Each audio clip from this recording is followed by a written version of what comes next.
Welcome everyone to the Ashen Forge. I am Phantom X, of course, joined by our usual guests. No, that is not. This is real. Sog has actually joined us. So, and Diggs, and of course, legendary Neurotoxin. And we have quite a bit to go over. First, welcome back, Sog. You've been gone. Well, what's the last time? You were here not too long ago with us. So, it's been almost a year, I think. It's crazy. Been since July. So July or August of last year, yeah. Time runs together. But we are happy you joined us again for today, at least. Diggs, you are our kind of resident Ashes person. So I'm just going to throw it to you because there was a few things that have kind of come up since we last had a show. Well, I think one of the great things that's been happening recently since February, March is with Maggie and Toast on board. We're starting to get a stream of content updates, articles, dev diaries, and that's been a lot of fun. They also started, one of the things we'll talk about today is a dev discussion. Now that the forums are back up, they are asking questions of us to kind of gauge player interest. So that should be kind of fun to go through. But we did have a live stream on Tuesday. I think Maggie was off somewhere at some convention last Friday. So we didn't have, it's supposed to be the last Friday of the month is our live streams, dev live streams. But it was pushed to Tuesday. And the focus was on housing. So they did a dev diary with Devin LaFontaine, who Maggie used to work with at SOE. And he's in charge of creating the buildings and environments. And they came up with a tool. It was kind of reminiscent of landmark discussions, just not voxels, but they came up with a special tool to help the designers be able to put together buildings even when the artists aren't available. And it's supposed to be really easy for them to work with. They can get a building put up in about 10 minutes, even just the designers. Actually, it reminded me a lot more of Houdini as a procedural design tool. And the way that they basically, instead of it being a bunch of pre-modeled chunks, it's here's the set of rules by which the house can be generated and modified. So it's basically feeding a set of rules to an engine instead of a bunch of models can sometimes be way more efficient and allow for a higher level of customization, as we're seeing here. Yeah.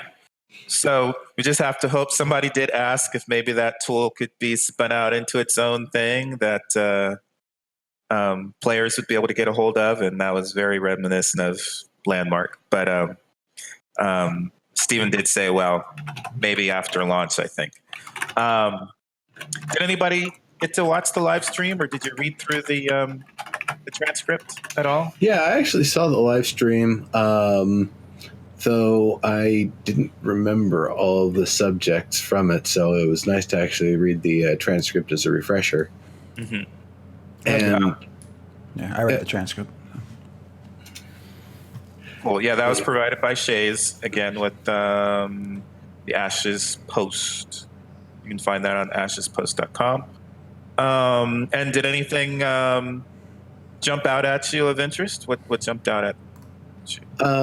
There were a few things. I mean, they had talked about some of the updates and hires. They were saying that a lot of the backend for Apocalypse is getting finalized, and part of that was like hit detection and UI and stuff. So that's definitely something I'm excited to see, is that they're confident that it's getting ready to move on to the next phase, because as I've said, publicly on the show, I played the Battle Royale I think one battle, and that was it. And uninstall, not really interested. But the next scale of combat with the nodes and stuff, or the sieges at least, Castle sieging. Yeah, Castle Siege. That's a lot more interesting to me. So I'm actually, really excited to actually have something meaningful to me to jump in and play around with, instead of just, whacking around and doing the bare bones stress test stuff.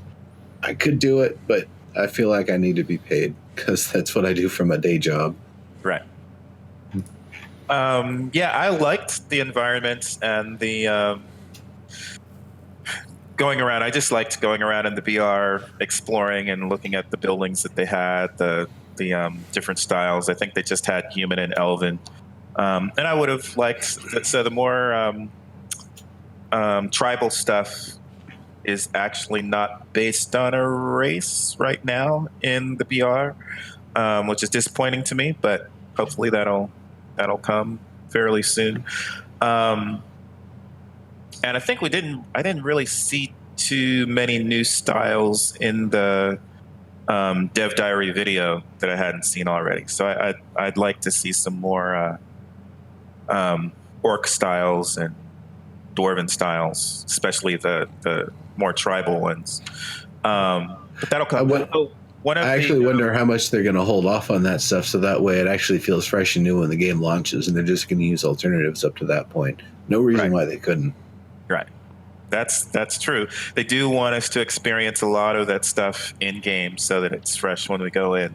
I was going to say, I think we lost. You spoke about new hires, but I think we lost Matt Broom, who worked on. He was an artist. Sounds about right.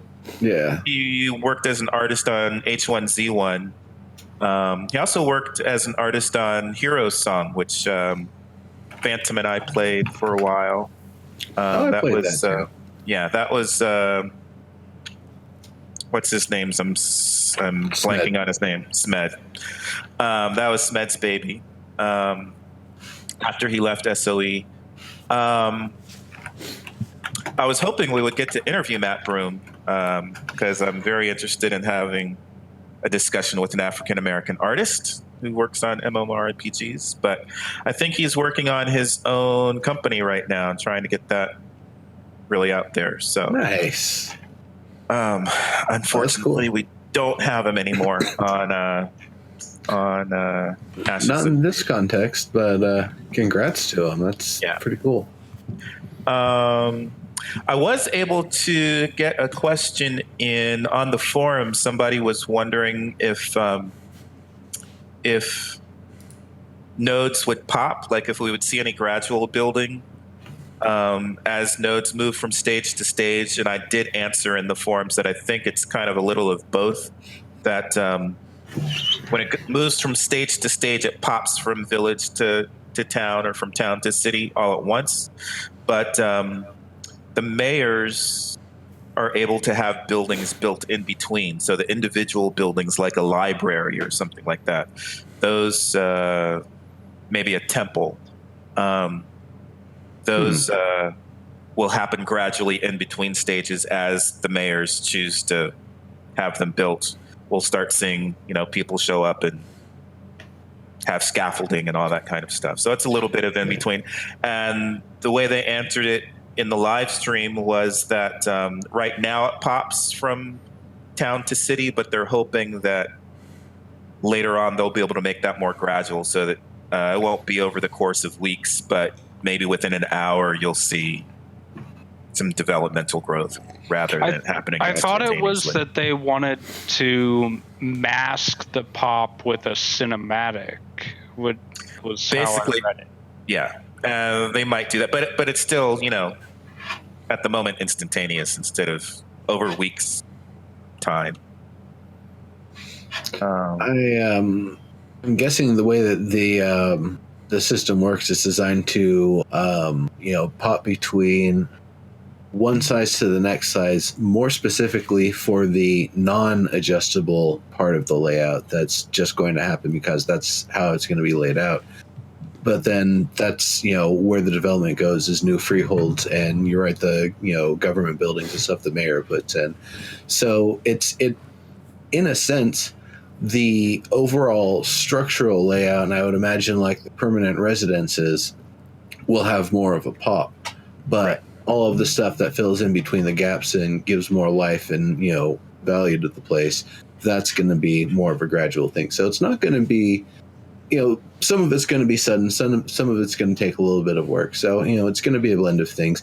I could see them doing it where, as it kind of sprawls out to, accommodate the increasing population, it goes from, tents to frames of houses to completed houses over a short period of time. It wouldn't really feel nearly as bad of a pop sort of thing if you just see a bunch of NPCs rush out and set up tents and start setting up building infrastructure,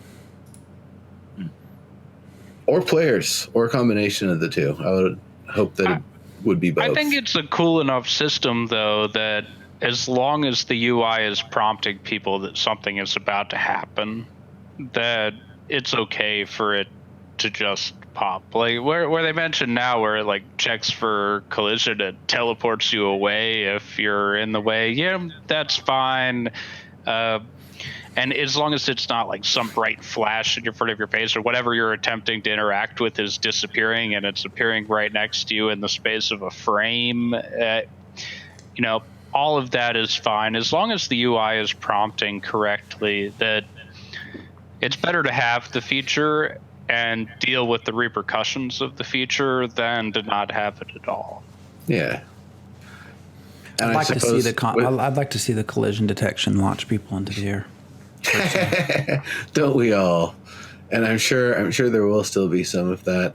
One of the things you mentioned the cutscene, and I wonder if it's going to be something where everybody just gets gathered in town square automatically to see like a little presentation thing, and in that way you're not going to see the pop because in town square everything's already surrounded like Disneyland, and so you can't see out beyond the the close surroundings, so you won't actually see the pop. You'll just walk out of town square and holy crap, there's the rest of the town like the mayor talked about.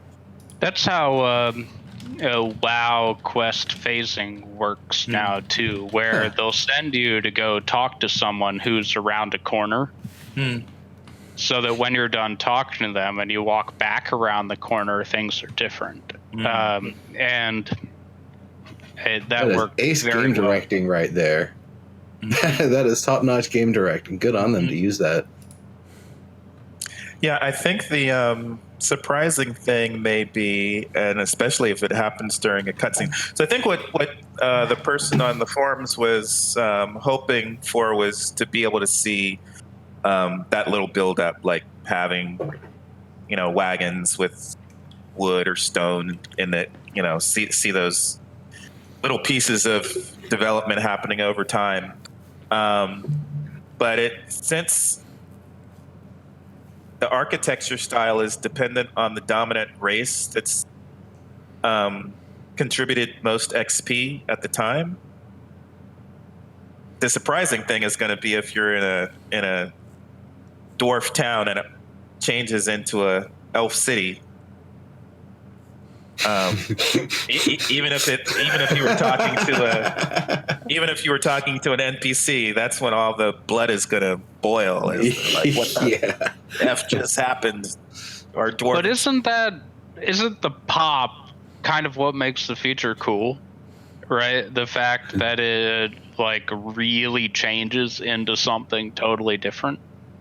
Well, I'm just saying, totally different might not be what everybody wants. If those dwarves who hate elves are not going to be happy if they should have contributed more XP. Yeah, I know. I'm just saying. It's going to be very interesting. It makes me think of playing like Heroes of Might and Magic when you go from a town to a castle and that satisfying pop that occurs. But if you were to do that and all of a sudden it's a completely different castle, it's like, what the hell just happened? Like, got to completely redo my strategy. This is mess. No, I could definitely see how people would be frustrated on many levels, especially if their like guild crafting bonuses are specifically tied to the racial stuff and their gods and stuff, and all that stuff just got thrown by the wayside. There's going to be backstabbery and machinations after something like that for sure. Well, you just have to think about that the whole time when you're playing. Like, if you see that people of the wrong race or the wrong class or the wrong guild or whatever are contributing too much, You might need to kick him. Yep. Kick him a little bit. Don't do that, or I'll kick you again. And if I have to kick you again, then I'm just gonna kill you. Yep. Yeah. I mean, that is the kind of stuff that I was hearing in the EQ Next design, where I was like, if I've got to kill dryads in order to get their life magic and siphon that off and turn it into stealth, I'm a stealth guy, so I'll just have to kill dryads. And if you try to stop me from killing the dryads, I'll have to kill you. I mean, I'm a pacifist. I don't like it doing it, but I got to get my stealth on. So. And if you're there attempting to cause this node that I'm contributing to work, if you're working to make it something that I am opposed to or something different to what I do, you're worse than an NPC enemy. Like, you're a prime target. Like, I gotta. You need to be removed from the situation. Can there be any penalties for citizens attacking citizens, like beyond corruption? I mean, there could be local laws that have other penalties. But there's nothing that's been mentioned, right? Built in that you can't. Not that I'm aware of. I know you can't during a siege, but I don't know what happens. Yeah, I don't know. That's gonna be very interesting. You can't during a siege, but at the same time, if buildings are destructible, does that mean you can't accidentally light a barrel and roll it into their building? I don't know. Indirect PvP. I think they would figure that out pretty quick. Mm-hmm. They might figure it out, but if the rules allowed them to do it, are they going to penalize the person, or are they going to acknowledge that it happened and it was bad and just go on? Well, Stephen did mention that if you somewhere, I don't remember if it was in this live stream or one of the ones he sat in on, one of the shows he sat in on the week before, but he was saying that if your node is being attacked, I think it was in the live stream, if your node is being attacked and you think that you're going to lose, I think this is during a node war, then you could choose to destroy some of the buildings in your node so that if you can't have the node, then the other people can't have the services that you built. I thought he was saying that the other way around. I know what you're talking. I know what you're talking about. I thought he was saying. Yeah, I think he was saying it the other way around. That attackers who fail would try to destroy as much infrastructure. Okay. All right. For defense, I think they were talking about whether or not you go on the front lines versus you just kind of hang out around properties and infrastructure that matters to you, like a guild hall or something, and don't actually jump into it unless you need to. Okay. I think that was more of the defender's perspective side of things they were talking about. But I wonder if you are able to actually destroy buildings, what's stopping you from trying to do that? Or otherwise, if you aren't able to destroy buildings, is there a potential that could cause some other hazard? Like there's something that needed to be destroyed, like an archway that the enemies are about to start coming through. You want to destroy it. You've got the means to.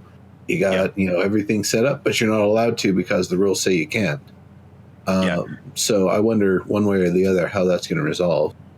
Yeah, and I would think there's got to be some way to, if you don't want to have a library there anymore, you could take the library down and put something else in its place.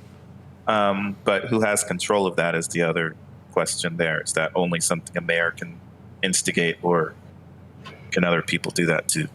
If we're talking about a library in places where the mayor has control, like dictates what goes where, then I think it would have to be the mayor in charge at that time. Mm-hmm. If it's a freehold, then it's either between whoever had the freehold or whoever now owns the freehold. Yeah. I do like the idea of the cultural victory, though. That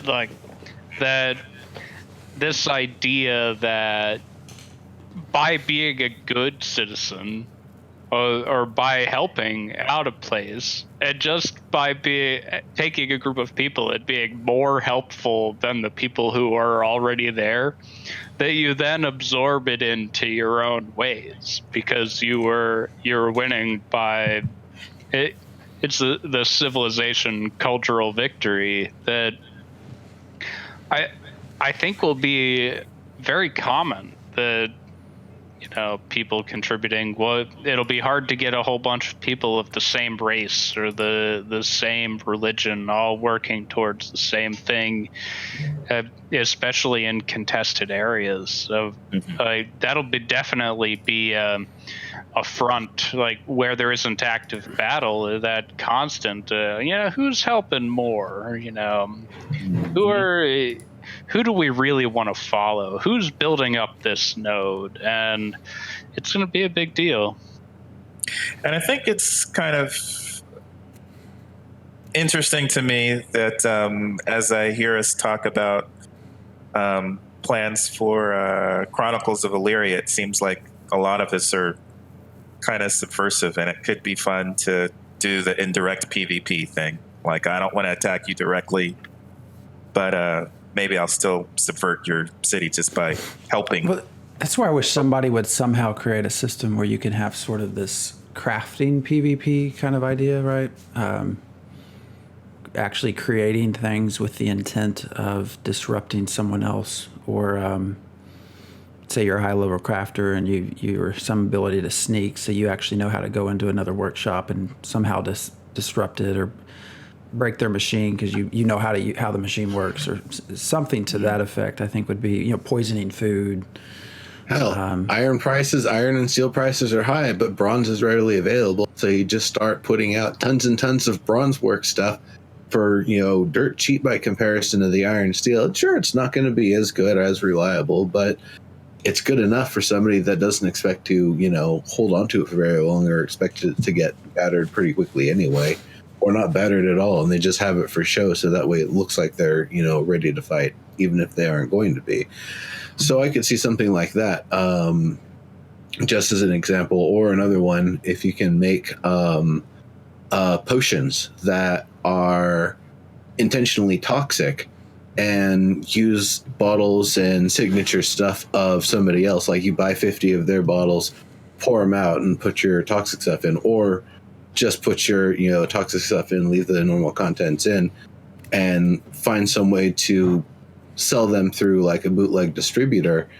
Your attempt is to try to sully the name that, oh yeah, this was separate batch blah blah blah, or whatever it was, or however it got acquired. And unless it can be determined that you specifically put the toxins in, then people might associate that person's work with the the results that have come from these bootleg versions. Yeah, if they're going to have that level of specificity.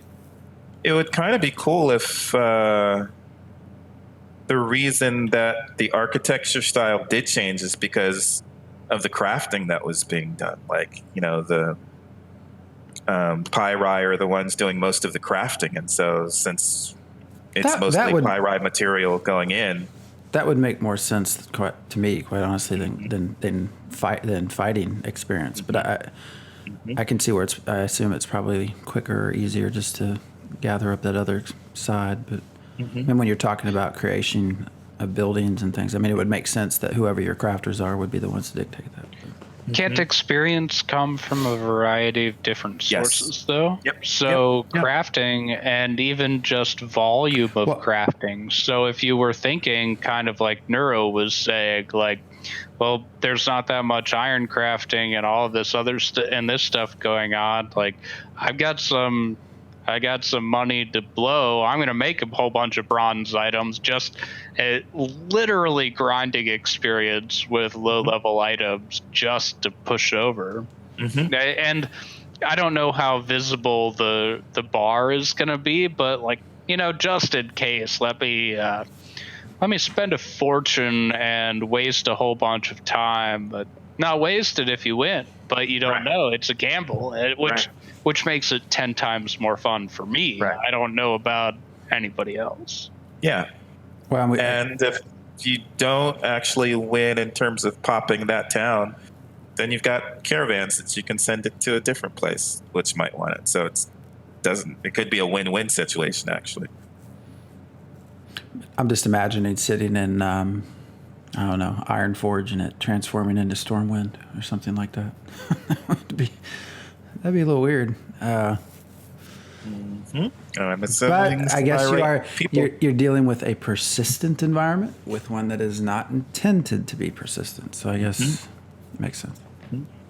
Or a mutable environment as opposed to one that is not intended to be mutable. That it's like Stormwind is designed to be experienced as Stormwind, not designed to be, a living, breathing place. Right. That's right. And there was one other thing that kind of came up when I read through the transcript, and it wasn't really talked about much, but I can't remember if we talked about it here or in our other show, but was the mention of character background being influenced by religion. Kind of mentioned that by religion in addition, and also the nodes you belong to and also the social organizations. I guess we've kind of talked about that. I don't know. I don't know why I've taken such a angry gamer stance on this idea of, well, what happens if you don't want to belong to a religion? Like, is that put you at a disadvantage? Or is there going to be some sort of alternative? But they didn't really even go into the details of what that meant, because it didn't actually. He followed it up by mentioning that there'd be like a character sheet where you could write your own background. So I don't know if that was in the context of, well, your character background, you can write whatever religion, or if it actually influences gameplay. But right. Well, it's a form of progression, so I think it's along the lines of you could choose not to progress in naval progression if you wanted to. I mean, that's up to you. It doesn't matter. You don't have to do religious progression if you don't want to. Well, I guess my thing would be, okay, that makes sense. But, in naval progression, obviously, I would assume whatever skills you obtain through naval progression, you're not going to apply anywhere else. Versus, right, you're going to primarily kind of experience things through a ship, so maybe whatever that is. But versus if you're experiencing, I just think of examples of religion, a +2 to int or +5 to wisdom or something, which would be more pervasive throughout the rest of your gameplay. But you've also got other social progressions like the.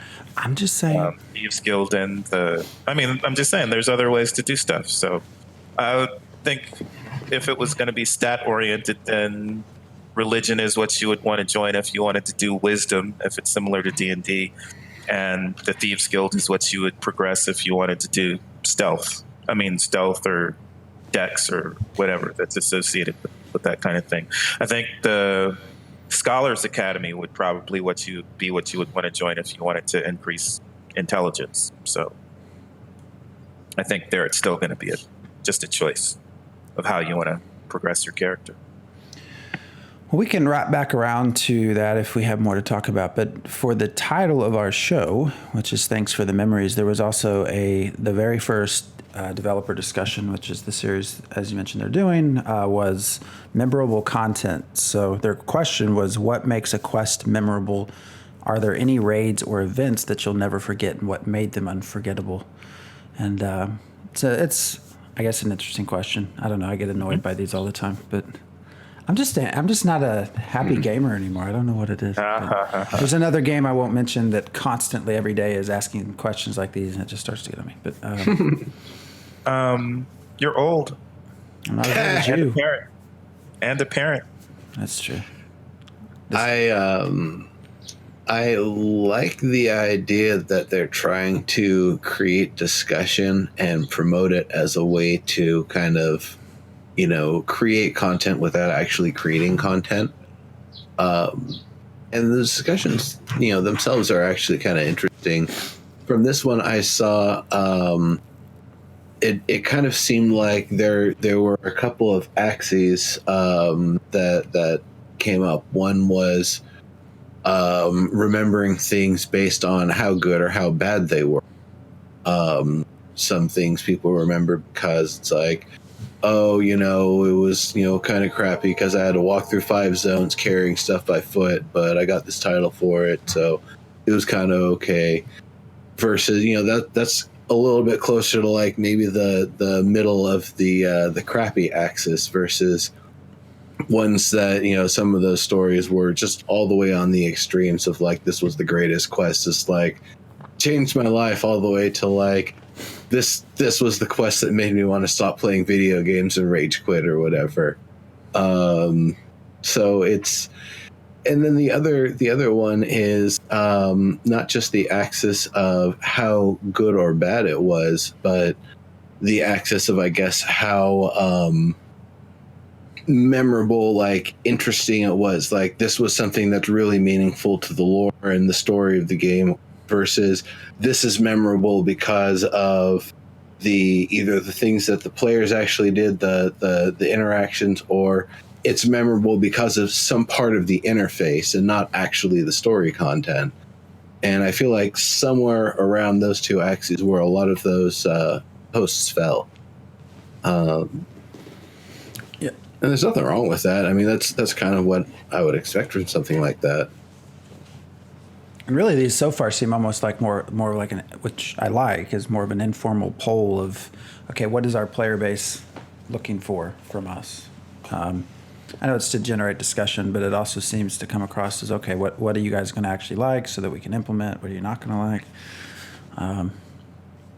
Well, so the two that I've mentioned these before in the discussion where Phantom was saying that he wants a MMORPG that doesn't focus so much on numbers, and how he would like the quest, I think, to be more related to class and other things besides just combat. But one of the two of the most memorable for me were playing WoW Cataclysm, I believe. Both of them entailed killing goblins. The first one was you had to shoot a fire cannon across a chasm to destroy 500 goblins on a cliff. And so you would shoot the fire across, they'd catch on fire, they'd start screaming, they'd be in so much pain that they'd throw themselves off the cliff. And you have to kill 500, so it's not like, if one of them doesn't die, you've got to keep firing until all 500 are dead. And as a pacifist, that just rocked my world. I felt horrible, but I needed to finish the quest for whatever reason to keep moving on, so I went and did it. And the other one that was almost worse, though similar, was steamrolling over 500 goblins, and they would scream, running in terror from the tractor. And I'd run over them, but I wouldn't kill one, so I'd have to back over them again to make sure that they died. And doing that to get all 500 was just horrific for me as a Care Bear. But I would love to see that kind of stuff still expanded to classes or religions. Like if you're following one religion, could another one come and try and entice you over to their side? Oh, you don't want to be that religion. You want to join us. We'll give you this quest and give you this if you just do this for us. And you have to make the decision, that thing is really good. Maybe I do want to abandon this one and start over. But that could be really cool for our secondary classes, I think. What kind of quests could come up that say, hey, I want my secondary class maybe to be a summoner instead of a mage?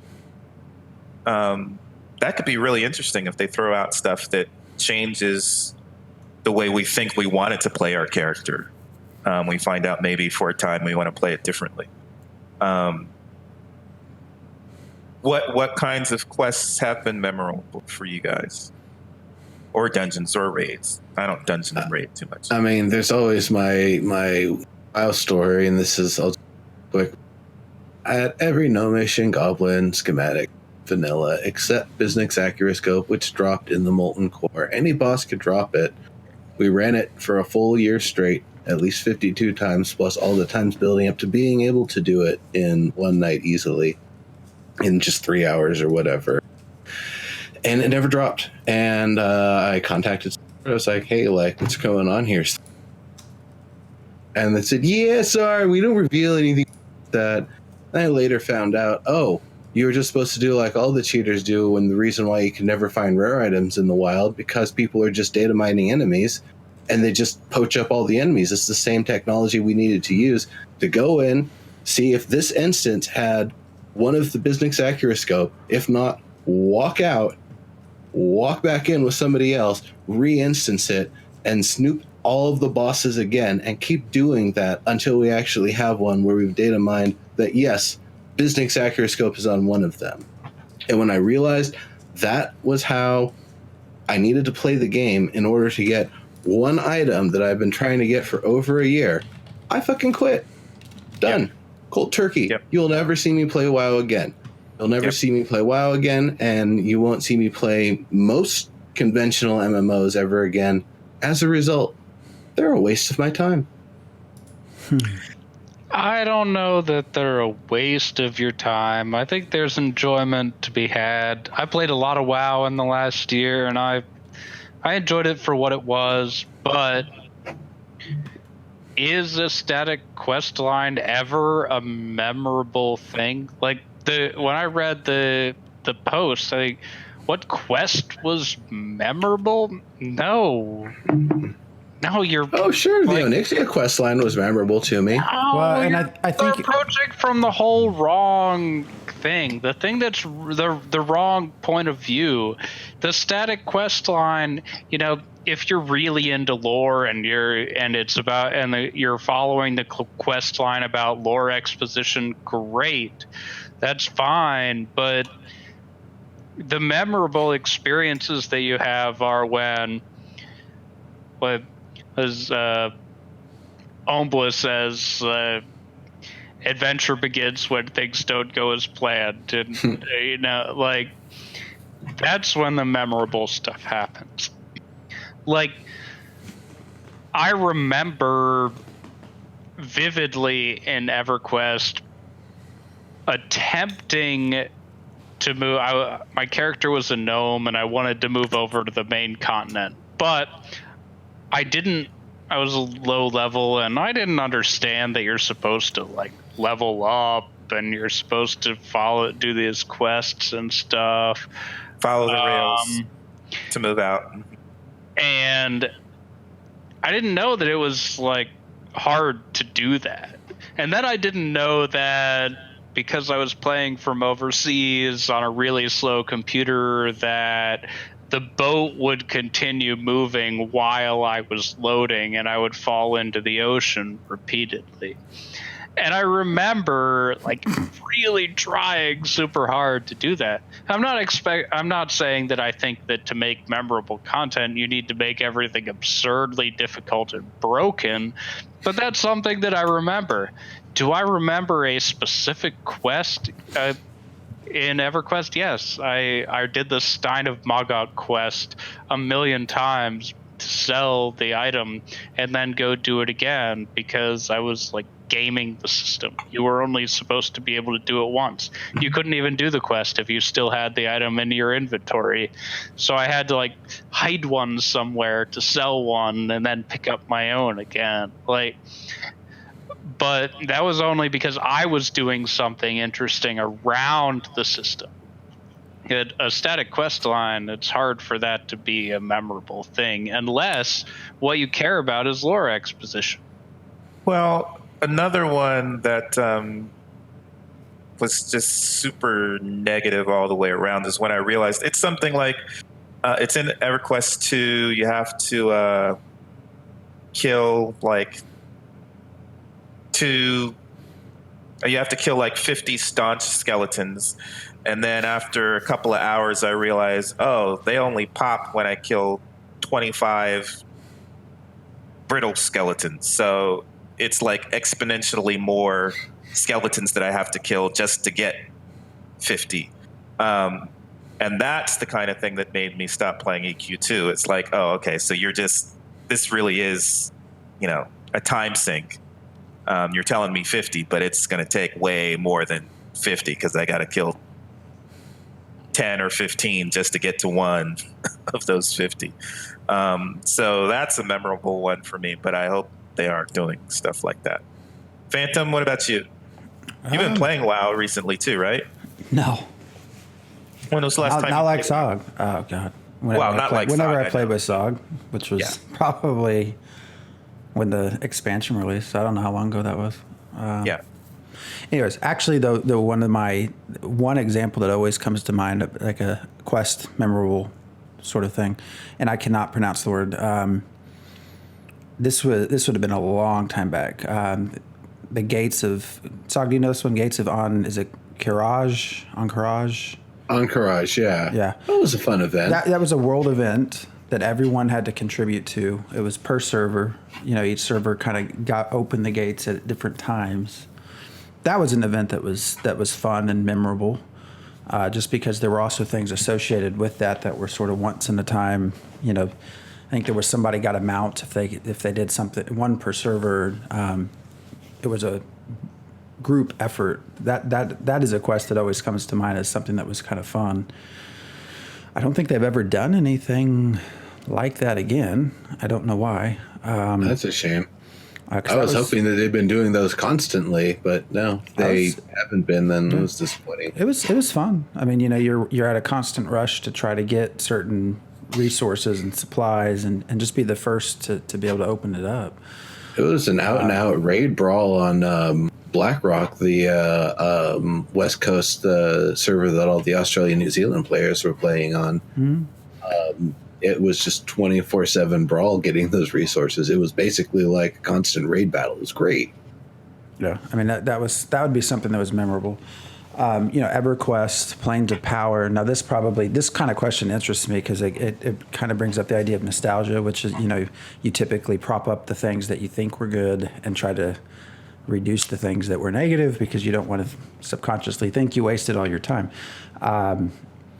So I'm aware of that, but I would say raiding and Planes of Power, which are simple looking at them now, they're fairly, when you compare to like the level of coordination needed for like a WoW raid, raids back then were very simple, but it's still memorable because they were difficult. And also I think partly memorable because there was a lot of unknown. There wasn't necessarily one strategy that you went to a website, watched a video, knew where to stand kind of approach. It was sort of before the age of, I mean, there were things at the time, alakazams and whatnot, but it was sort of before the age of all this data mining and min-maxing and everything else like they are now. So I assume part of that's just nostalgia. Part of that was just the unknown of doing it. It was exciting. My first Planes of Power, I don't remember which it was, if it was Disease or I don't remember which plane it was, but I died right away, and they actually ended up winning as I'm running back. So I contributed nothing, but it was a blast. I remember it.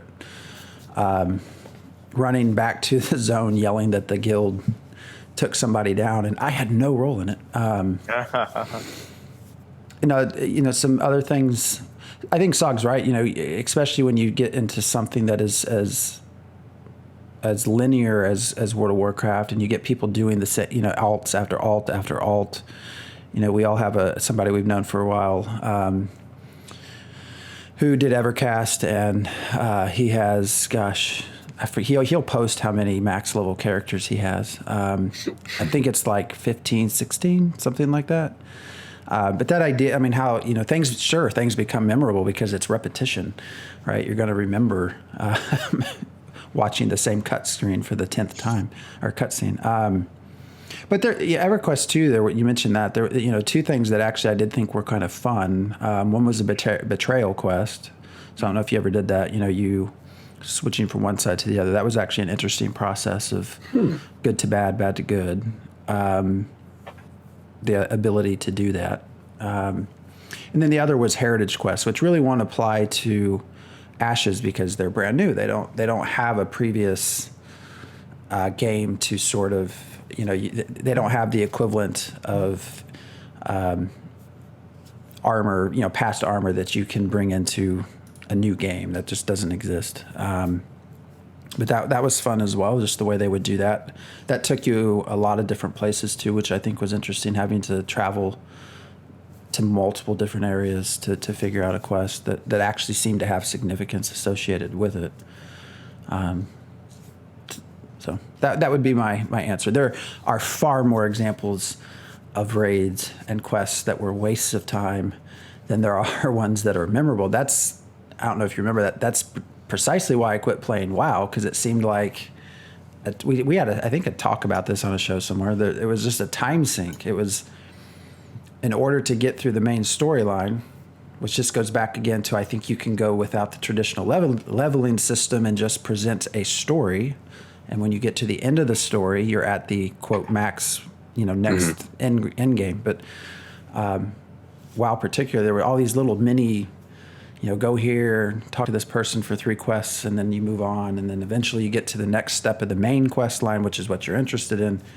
There was just a lot of filler stuff that certainly is not memorable at all.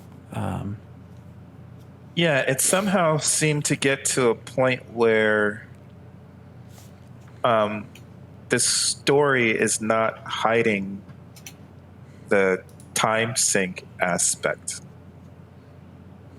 Like, sure, it's a new story technically, but you still feel like you're on the same roller coaster almost. It's just got different paint. Yeah. I mean, that's essentially, I think I got through 3 levels, and then it's like, Yeah. I'm not going to sit through the next 7. I just want you to show me the story. Yeah. That's what I'm interested in, which Yeah. actually kind of brings me to my thought on the next topic, which I don't know if we only have a few more minutes, so we'll you want to move to the next developer diary? Well, I think I did have one last thing. I think the last thing I wanted to say on this topic was that I'm hoping that with Ashes, a lot of the stories should be coming from player interaction. Good point. I was just thinking that.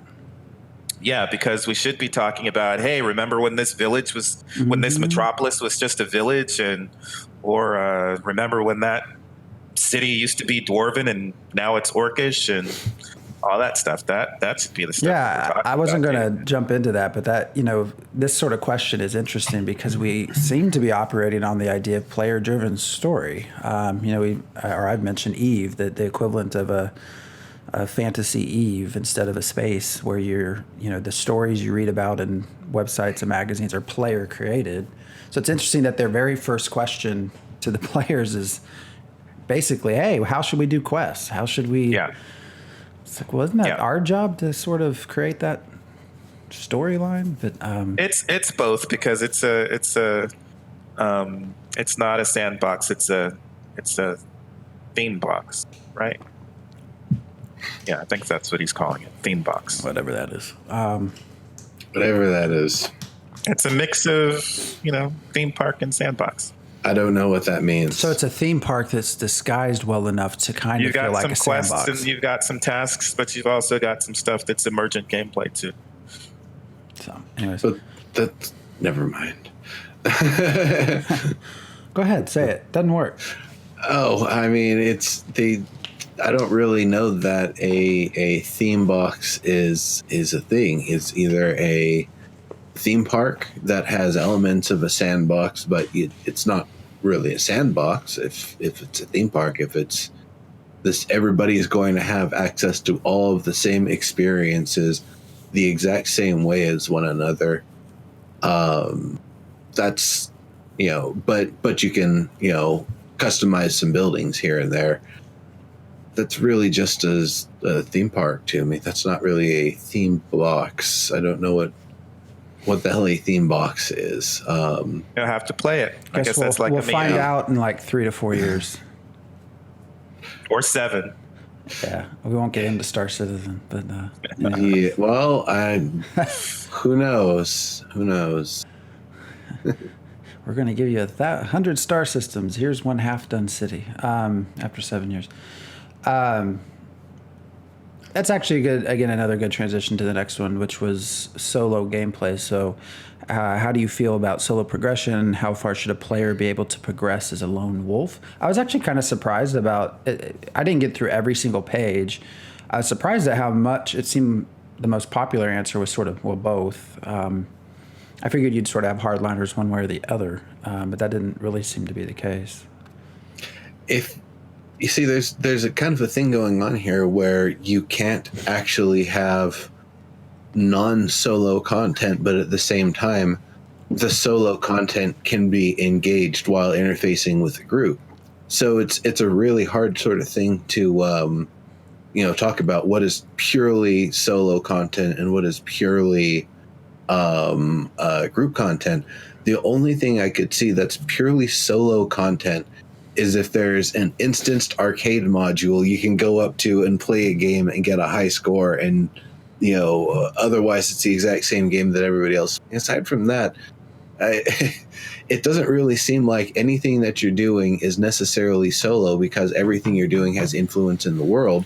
And likewise, you playing your character in the world is you enacting solo content, because if every character and their story is unique, then everything that you're doing is an act of solo content, never to be duplicated or repeated by any player ever again. But at the same time, the idea that you engage group content while you're doing, quote, solo content definitely is a thing. Like, you can't go out into a forest and chop down a tree without that tree being chopped down for everybody. So all actions have consequences. Literally the only way that you can play solo in the game is if you log in and you sit there and you just don't interface with anybody. And even then, someone can come by and kick you and gain corruption for it, and then you've influenced the world. Sorry, too bad. You can't be a solo player. It actually doesn't exist. Yeah, I mean, I usually define solo as not formally joining a party or a raid. But there's all kinds of ways that I can interact with other players, aid groups or single players while I'm technically solo. I'm just not joining their party. And one of the examples I gave, I was almost late to the stream. We were thinking maybe we would start early, but I got here late because I was answering this question. When I played Neverwinter Online, the guild I joined were all followers of a streamer. And I would mostly duo that game with one of the other players who would follow that streamer. And we formed a guild out of the people in the Twitch chat. And then I think there were maybe 5 of us who were the guild leaders. And we would have the guild bank, and we would put all our surplus gear and stuff in the guild bank for everybody to take, because we were all from the same place. We did eventually have to put a lockdown on it, but in the beginning it was totally open to anybody in the guild. And the 2 of us would mostly adventure together, but we would talk to other people in the guild, either through guild chat or through Twitch chat. But yeah, even though we were basically playing by ourselves, we still had an impact on the guild because we were putting stuff into a bank that other people could access. So the concept of solo isn't necessarily even one that applies so much in the way a lot of people think about it. But it just should be, you should be able to adventure alone and still reach max level. You should be able to craft alone and still reach max level, I think. I agree. But there's so many things that, you cannot do a monster coin event and win alone. You cannot win a siege alone, whether it's a castle siege. You probably are not going to be able to defend or attack a caravan alone and succeed. And that doesn't mean you have to join a party, but and also, yeah, what does that mean? So if you want to do castle sieges, you're going to have to be part of a guild. If you become a citizen, are you still solo? What? There's node progression. You aren't going to progress a node alone. Right. And that's probably going to take a very long time.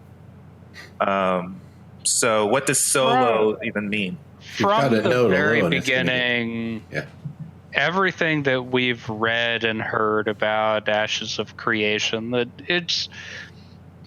it's no more a solo game than Counter-Strike Global Offensive is a solo game. Like, you can log into that game and you can play a match, and you're playing on your own, and you can choose to not talk in voice with other people, but there are other people playing around you for the same goal. I don't know that the talk about solo play is even relevant, and combining that with what makes a memorable quest, as the previous journal, like, is the idea, how do we let people log in the world and go about their business and feel like they're progressing without interacting with anything but static content? It seems against the core design of what's going on. I don't have a problem with static quests. I don't have a problem with solo challenges or group challenges that are meaningless outside of the world. I can have fun playing all kinds of games, but none of that really makes sense to me in the context of Ashes of Creation.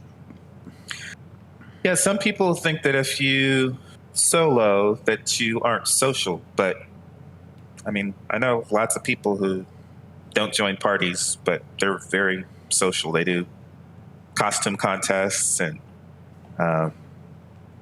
flash mobs and decorating contests. There's all kinds of stuff that they do. I have to assume this is just a very poorly worded question, and that they're really referring to more the content. Can a solo person go into a dungeon and clean it out just the same as a group of 5? As I assume what they're getting at by this. It's poorly worded, but because as you guys are saying, and Sog, you're saying, I mean, the whole point of this is nodes, and what are nodes based on? Rise and fall of nodes, which is player-driven process. So yeah, you have to at some point be a part of that process. Well, but you could do that alone, but it's not like you're operating on your own. Like, you don't have to feel like you don't have to go out of your way to partner with someone and have a buddy all the time, but you're not playing a solo game. Like, you could play CS:GO and your goal is to just get the most kills all the time, and you're a solo player. All you care about is you, and you go do your thing, and your team might actually win, but the fact is you were part of a team the whole time, even though all you did was go play on your own. Yeah. I think when you're talking about end goals of, like you said, max level, adventuring, exploring, crafting, that everyone should be able to get to whatever they call max in that area. What I do think should probably be different is just the process of getting to that. Solo versus group, it's just the process of how you get there, maybe how long it takes. But everyone should at least be able to get to some certain point where they feel like they've mastered their role or their profession or something like that without necessarily needing the help of other people.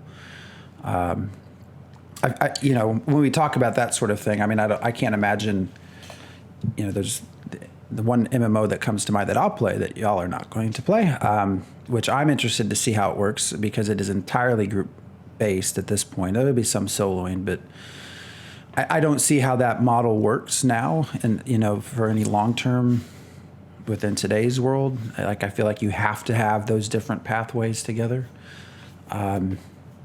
because you probably have just as many, if not more, quote, solo players as you do, people that come in every day to log with 4 of their friends and go out and play. Yeah, I mean, one of the challenges that we have now is that it's another problem of our hardcore time players now who 20 years ago in high school are now parents with jobs. You don't have necessarily the amount of time to all 4 people to group up and stay together for 2 hours. And so you might need to, hey, I'm going to jump in. I can hang out with you for 20 minutes and then I got to jump out. or you guys aren't ready to group up yet, but I've got 20 minutes here because I'm going to be putting the kids down. So I'm just going to play 20 minutes solo. There's got to be stuff for that. I'm hoping one of the things that happens with dungeons and a mindset that we can switch to and that will be supported in the game is that I should be able to go into a dungeon and have some objectives that I can complete on my own, and then have other people come in and finish the dungeon, so I don't have to clear it. Maybe I come in as the rogue and I find and disarm all the traps, and then when the dungeon party comes in, they don't have to worry about the traps anymore. So I did my solo bit, but I didn't clear the dungeon, and it's going to take a party to actually clear a dungeon. I think that's especially the case for a raid, because I think one person should probably be able to finish most of a dungeon alone, maybe. But a raid kind of means there's a bunch of people, at least more than one. So soloing a raid seems kind of odd to me. But again, there should be stuff that you could do.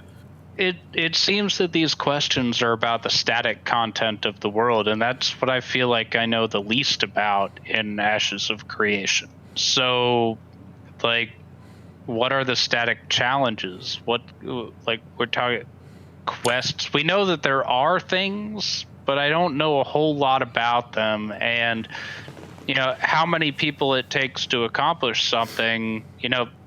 Static content has to be tuned for a specific number, or it just gets zerged, or it gets ignored, right? Those are the options. That's what WoW did very well, of deciding, a dungeon is 5-person content and we're expecting that there's a specific type of group makeup for that, and we're going to tune this encounter to be meaningful at different tiers of difficulty for 5 people or 20 people or whatever and now raids are scalable, but still that's just complicated tuning, right?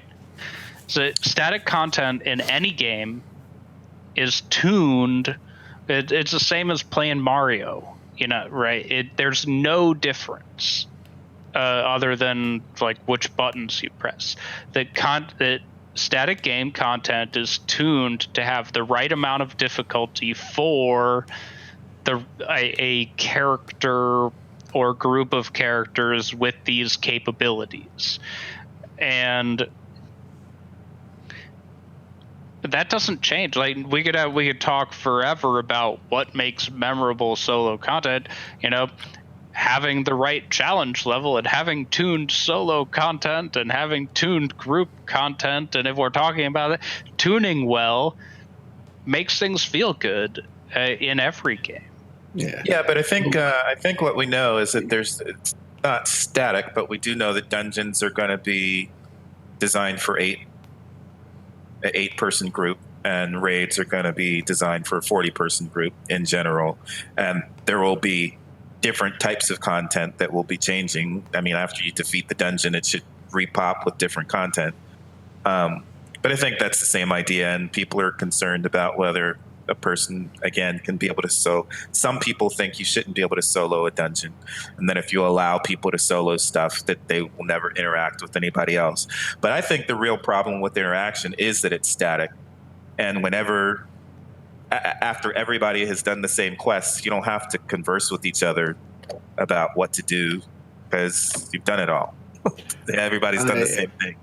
I think one of the reasons why you're not going to be able to solo a dungeon is because, from the sound of things, you specifically need one of each of the primary classes in the party to be able to cover each of the special, only this class can do this abilities that you need to use once a piece throughout the dungeon. It honestly sounds to me more like you've got built-in gatekeepers and you just need one of everybody.